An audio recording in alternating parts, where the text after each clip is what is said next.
We're not going to make it. Vice President Kamala Harris says that if she is elected president, she will regulate food pricing to prevent corporate price gouging, and food is just a start. So she's basically going to do what they did in Venezuela, where they regulated the prices of everything. And then the companies said, yeah, we just won't sell in your country anymore. And then when they when they couldn't access any products from any companies, they basically then got rid of those regulations, and it resulted in hyperinflation, which collapsed the economy and resulted in millions of Venezuelans, maybe around half of all Venezuelans, fleeing Venezuela. Watch the end of the video to understand why Kamala Harris is doing this and what the social repercussions are going to be when and if she gets elected, and how this is going to affect us all. And now let's just go ahead and jump right into the video. President Kamala Harris is set to release her first major economic plan as a presidential candidate later today in North Carolina.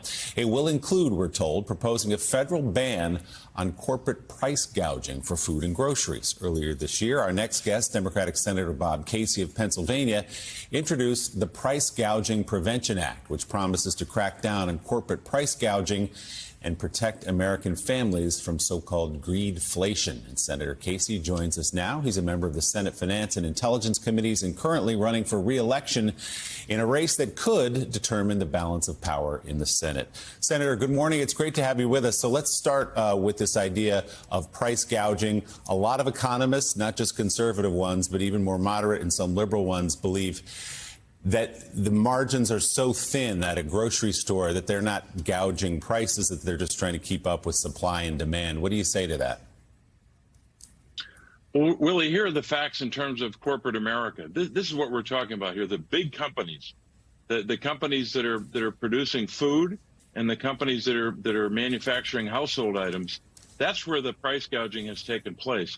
Look, between July of 20 and July of 22, corporate profits rose 75% in America. That's 5 times the rate of inflation. And we shouldn't just accept it and say there's nothing we can do about it. We should point it out, as I've done in a greedflation report, a shrinkflation report, recently a streamflation report, streaming services doing this as well, the junk fees that the administration has worked on. So on a whole range of fronts, you've got corporate America, after getting the biggest corporate tax cut anyone can remember, jacking up their prices and just saying, get used to it, and bragging about it on shareholder calls. So we got to do 3 things. Go after them, and you use price gouging legislation to do that, and to give the Federal Trade Commission power it does not have right now. And secondly, to roll back those big corporate tax breaks, because obviously they didn't need them. But I think the idea that we should just throw up our hands and say, well, that's capitalism, is ridiculous. If they roll back corporate tax breaks, that's not going to affect the big corporations. Oh, no. They'll just do what Apple has done and keep all of their money offshore. Those corporate tax breaks and allowing companies to keep more of their money allowed us to bring back hundreds of billions of dollars that Apple was keeping offshore. So these corporations will just get clever about how they do business again. All right? Getting rid of those tax breaks are going to hurt Main Street. They're going to hurt the mom and pops. They're going to hurt small business. Now, in terms of regulating prices for food, it's a terrible idea. All right?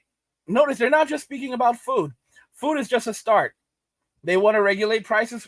They'll start with regulating prices for food. They mentioned streaming services, so they'll regulate prices for streaming services. And then they begin regulating prices for everything. Oh, Apple's charging too much for their laptops. A lot of people are complaining about the whole RAM scam thing going on. We're going to regulate prices on that as well. All right? So we're going to regulate prices on electronics, regulate prices on entertainment, regulate prices on food, regulate prices on medicine. What ends up happening is eventually companies say, yeah, we're just not going to produce it anymore. Because you have to remember, these are publicly traded companies, a lot of them. And if you're a publicly traded company, you have to continuously show year-over-year profits. So if you're not doing that anymore, what ends up happening? Your investors say, well, this Ponzi scheme has come to an end.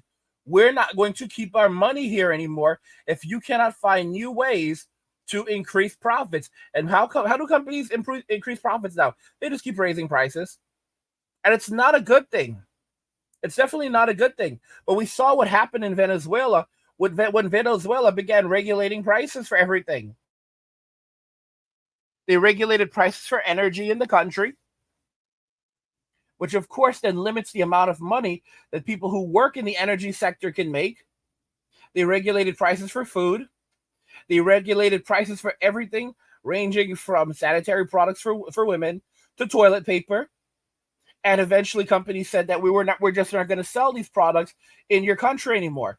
And you know what ended up happening? There were women who were completely pissed off and they were furious, saying that these products should be a human right. Guys, this just shows you how women operate based in only on feelings, not on facts. All right? And they were screeching and hollering and saying that men cannot understand what we're talking about because they don't go through this. And you had guys like, you understand that these aren't free items, though. These things they have to be produced in a factory using supplies and products. And they're like, we get you, but we can't live without them. And they're like, okay, we understand, but you're gonna have to learn with if you don't pay for these items, they're not going to give them to you for free. And their argument is basically that these items should just be free, and someone should figure out how to pay for it. They should be a basic human right. But nothing is a basic human right for any of us. Food, shelter, housing, nothing is a basic human right. Okay? Life is not a basic human right. We have to work for everything. And women believe that all these things should be handed to us. And then they vote for these people. And who's especially voting? Like women right now are becoming more liberal, while younger men are becoming more conservative. But don't get me wrong. Gen Z is not going to right the ship. Gen Z men are basically just like, yeah, well, there's nothing in it for me. You see, men in Western society have been conditioned to believe that they need to sacrifice everything. Gen Z are much more selfish. That's why Gen Z men are basically saying they're not going to sacrifice for women in society. All right? But don't get me wrong, they're still Gen Zers. They still have that very negative view on working in general. They're still not trustworthy when it comes to giving them responsibility. They'll walk out midway through the day. But the point of the matter is simply just that they're like Gen Z young guys, they're like, yeah, we're not sacrificing for ourselves for anyone. This is crazy, guys. This is how societies collapses, literally.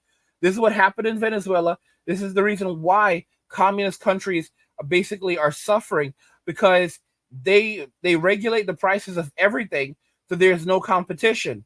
And because there's no competition or ways of really making a profit, it's so heavily limited that this is the case. And if you have, from what I'm beginning to hear, is like the government will come and confiscate whatever you have. So if you create something for yourself, if you build something for yourself, like, you gather things together, you start building things, the government can come and confiscate it and basically say that, you're stealing. How am I stealing? I created this myself. It doesn't matter. All right. It does not matter. That belongs to the state. Anything you create in a communist country, in a socialist country, guys, they can take away. They can say this belongs to the state. That's what happened in Venezuela. They basically took over various industries like energy production and things like they took them over. They took them over and they ran them into the ground. And, I mean, right now,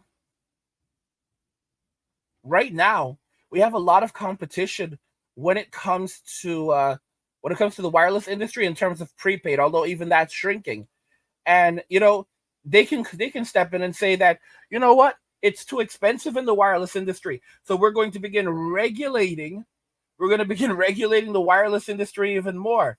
All right, and that's going to help to get these prices under control. So we'll determine what's the maximum amount of money that the wireless phone operators can charge. All right, we're gonna put, so you will never pay more than $50 a month for your wireless service. This limits innovation, because companies will then say, well, we can't, it's going to cost too much to bring out new wireless technologies. It's going to cost us tons of money to try to upgrade to 6G, to build out an entirely new 6G network. All right, it's insane. Or offering new services. And there are some of you who are in the comments like, Angry, you're so full of crap, man. You're so full of crap. They've been taking advantage of people for years. They need to be regulated. No one should be spending more than $50 a month for wireless service. Realistically, no one should be spending more than $20 a month for wireless service. That's how a lot of you people are. I guarantee you, there's a bunch of you in the comments right now that have this attitude, that are literally like that support regulating prices in industries, like saying that we shouldn't pay more than a certain amount of money for energy, we shouldn't pay more than a certain amount of money for housing. We need to put these guys, just because we are being robbed and taken advantage of doesn't mean that regulating prices is the answer. That is socialism and heading into communism, and we know how that works out. All right, people stop competing, people stop creating, and the government takes everything. They'll take whatever, your bank account, they'll take whatever's in there. Oh, you have plenty of money. You don't need this much money. You don't need it. Angry, you don't understand how socialism works, okay? It's about kindness.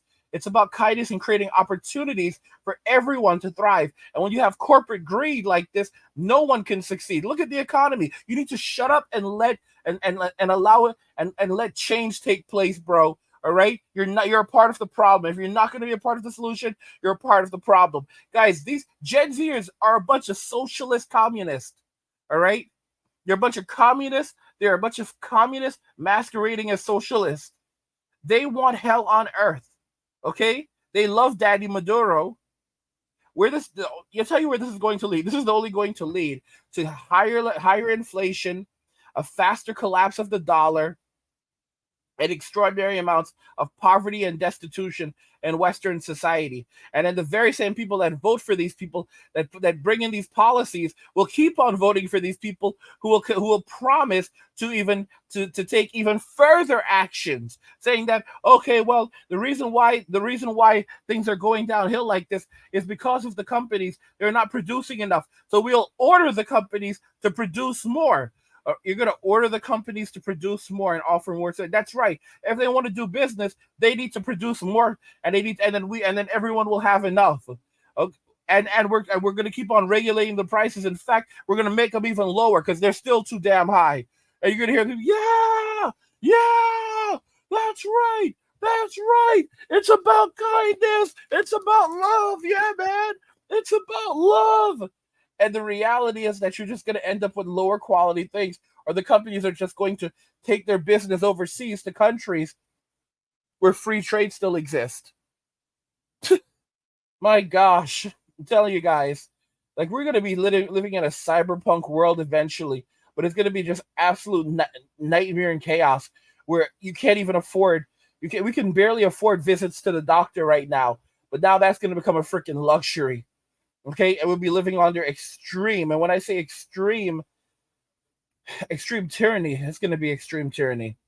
By the way, guys, if you're enjoying the content, subscribe to our newsletter for my personal thoughts, insights, and a free copy of my ebook, The Blueprint for Escaping the Rat Race. Click the link in the description to get your free copy. Guys, what do you think regarding all of this? We're not going to make it. We're not going to make it, guys. Let me know your thoughts, and we'll talk about it in the comments. Like the video if you like it. Don't forget to subscribe. And if you like the video, share the video. And just remember that all roads lead to MWA, men walking away, and cheers.